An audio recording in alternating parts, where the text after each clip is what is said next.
This question is all about exponential growth and exponential decay. Now, the first thing to do is to read the question at the beginning, particularly at the beginning, so that you understand the formula. You are told that the scientist is testing the exponential growth and decay of a colony of bacteria or colonies of bacteria. And in any given colony, P is the number of bacteria present after time T in minutes. A is a constant. Now, the first part of the question tells you that initially there are 500 bacteria. Now, the word initially means T equals 0. So we know that at T equals 0, P is 500. Therefore, we can put that into the equation and get 500 is A e to the 0. But e to the 0 is 1. So 500 is A. And so we have our constant, and we have therefore the exact model that the scientist is using. We can then go on to the next sentence in part A, which asks us to calculate the number of bacteria according to that model after 1 hour.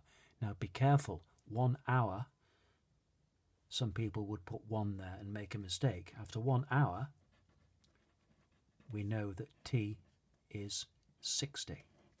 So P would be 500 e to the 60 over 8, which is 500 e to the 7.5.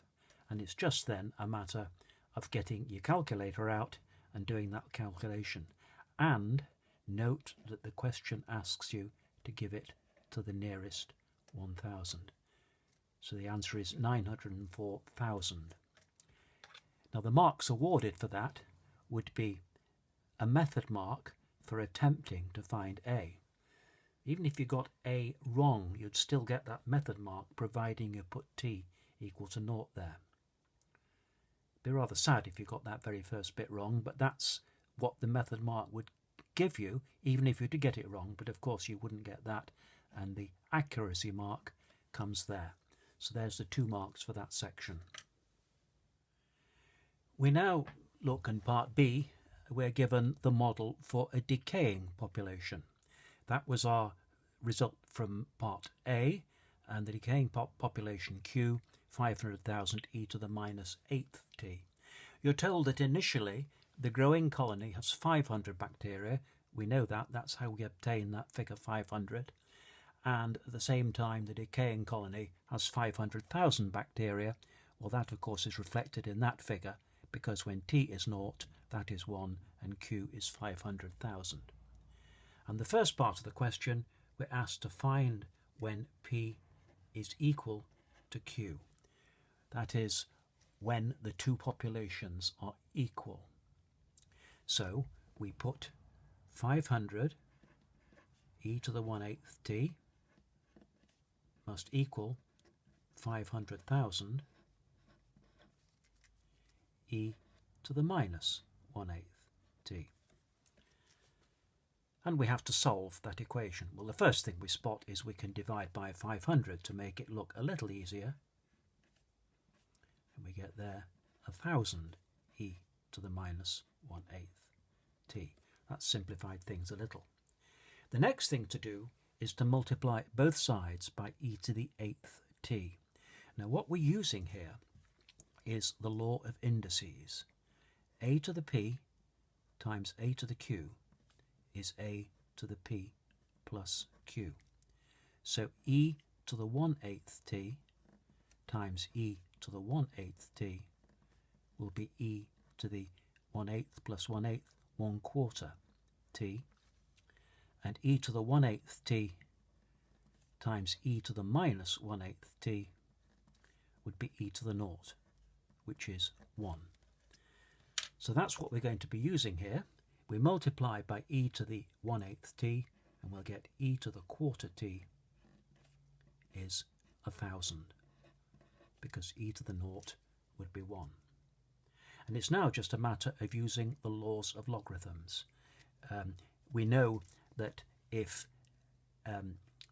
a to the x is y, then x is the log to the base a of y. This is natural logarithms, and it's just that a quarter t is the natural logarithm of 1,000. Those two are inverse statements. T is 4 log 1,000, and it's just a matter then of using your calculator, and you get 27.6 minutes. Notice you were asked to the nearest minute.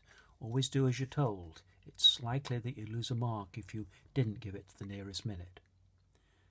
The marks awarded here are M1 for getting that equation there, M1 for doing that you will get it at this point, that is M1 for getting an equation with e to the quarter t only, and finally A1 for getting the answer. 2 method marks and an accuracy mark. And now on to the final part of the question. We're told that the population of the growing colony, that is that, will exceed the population of the decaying colony by 45,000 at t equals capital T. So at t equals capital T, P minus Q is 45,000. You might ask yourself, why did they choose 45,000? They could have chosen a nice easy number like 50,000 or 100,000 or something like that, a nice round number. Why did they choose 45,000? Well, that will become apparent later. Let's wait for it. So P minus Q is 45,000, 500 e to the 1/8 capital T minus 500,000 e to the minus 1/8 capital T is 45,000. And we can see that immediately we can divide through by 500 to make it look slightly simpler, only slightly, at this point.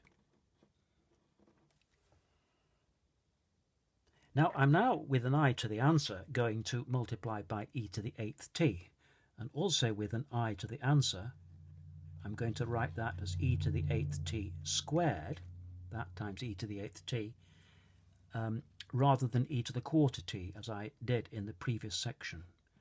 And as before, when you multiply that by e to the 8th t, you get e to the 0, which is 1.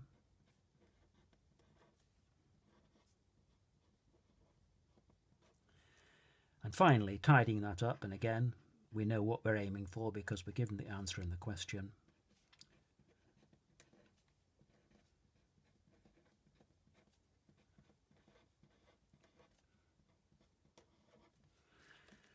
And there's the first bit of that question, or that section.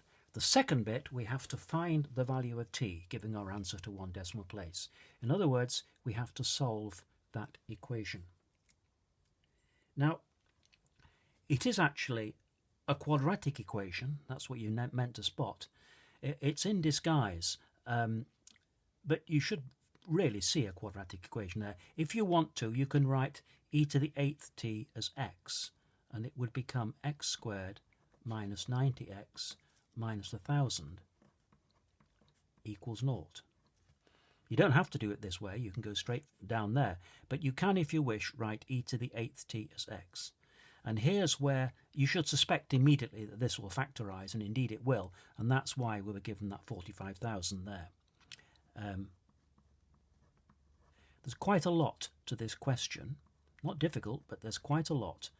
And the examiner doesn't want to make it even worse by giving a quadratic equation that's not going to factorise.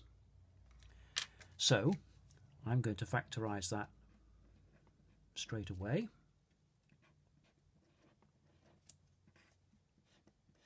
You don't have to convert to x, but there's nothing wrong if you do. Incidentally, if you don't spot the factorisation and use the formula, there is nothing wrong with that either. It is just rather more elegant to do it this way. And that gives you e to the 8th t is 100 or minus 10. 2 answers. And note that you were actually asked for the value of t, so there's only one answer, Well, the reason for that is that e to the x is always positive. For all x, just think of the graph of y equals e to the x, which should be one of those graphs that you can sketch instantly. E to the x is always positive, and so e to the 8th of t must be 100. Plain sailing from here on, apply the laws of logs. An 8th of t is the natural log of 100. T is 8 log 100, and with your calculator you get the final answer of 36.8 minutes. Notice you were asked for the answer to 1 decimal place. Now the marks you'll score are M1 here and A1 for getting that equation. Now that equation is actually given, so you're only going to get that A1 if you get the M1. You've got to show how you get to that equation. So in other words, automatically, if you've got the M1, you probably get the A1 as well. There is also an M1 given at this point for solving this quadratic equation and rejecting the negative value, and an A1 for the final answer. It is likely that if you just dropped that without explaining it, you would lose a mark.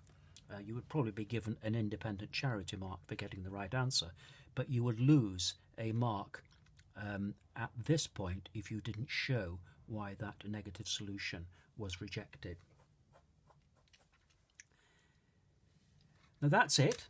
A question that took a lot of space on the examination paper, looked superficially quite frightening, but isn't all that difficult in the end once you analyse it. You just need the law of indices, the laws of logarithms, and the ability to spot and then solve a quadratic equation. Now if you go to the website www.fredthemathematicalfly.com and look at lesson 16, you will see that this question is discussed in much greater detail. And then there are 10 practice questions based entirely on the topics discussed in this question and nothing else. They start with very, very simple questions and they proceed to a number of A-level questions, the final 1 or 2 being quite challenging. And then there's quite a lengthy final section which discusses some interesting and amusing examples of exponential growth, and finally discusses the R number of the current COVID-19 pandemic. A name that's very much in vogue at the moment is the R number, and it discusses why it is important that we get that R number less than 1. There's an awful lot of material in chapter 16. There's an awful lot of material in all the lessons in the website, but that one in particular relates to this question. I do recommend that you have a look at it.